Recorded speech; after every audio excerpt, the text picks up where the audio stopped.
So ganito lang mga kalapatids, no? So shake lang muna natin. Yan, pagtapos natin ni-shake mga kalapatids yung El Toro Probiotics natin mga kalapatids, ay lalagay lang tayo ng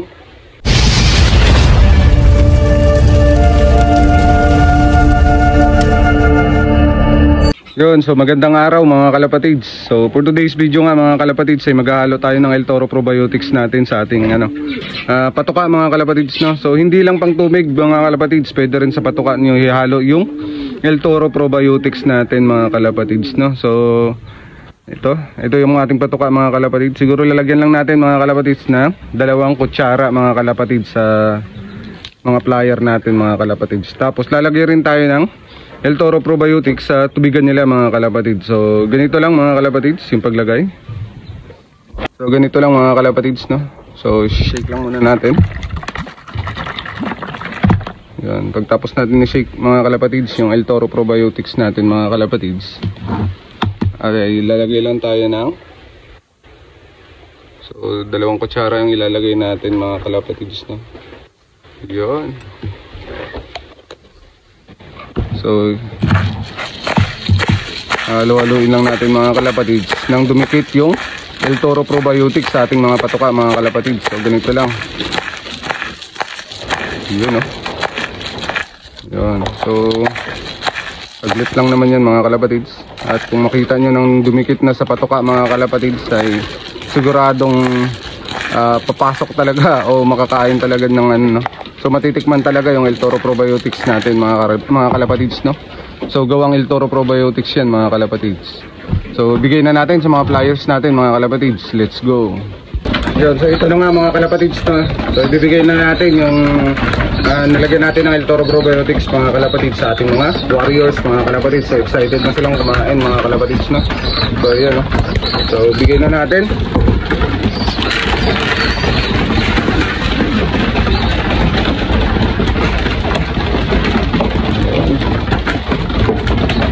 So ayan na mga kalapatids, nagkagulo na.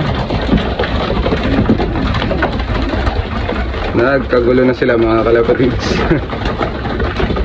So yun mga kalapatids, no? Pagkatapos nun ay pwede naman tayong humalo ng El Toro Probiotics natin mga kalapatids sa patubigan nila mga kalapatids. Kaya tara, maghalo na tayo ng tubig sa tubigan nila mga kalapatids. Let's go.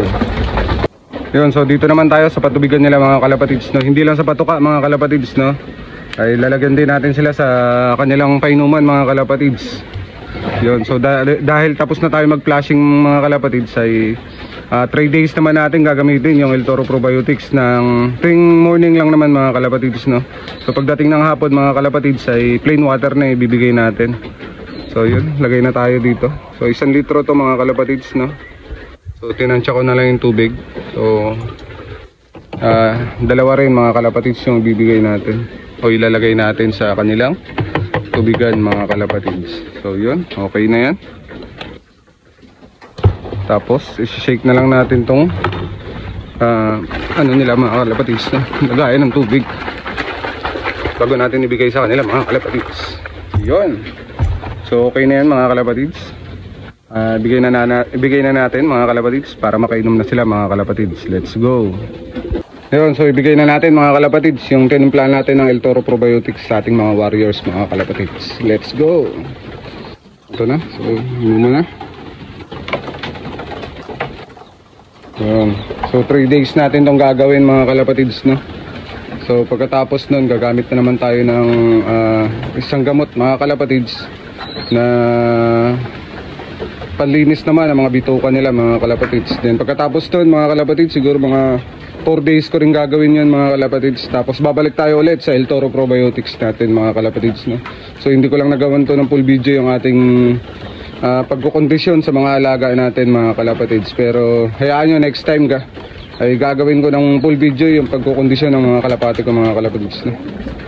So sobrang busy kasi kaya papitik-pitik lang yung ating ngayon mga kalapatids. So pero next race mga kalapatids ay gagawan ko ng full video yung ating pagkukondisyon sa kanila mga kalapatids. So gamit ang El Toro Probiotics natin mga kalapatids, no? So let's go. Yan, inom na. So yung iba nagtutukaan pa doon mga kalapatids. Inom na, inom na.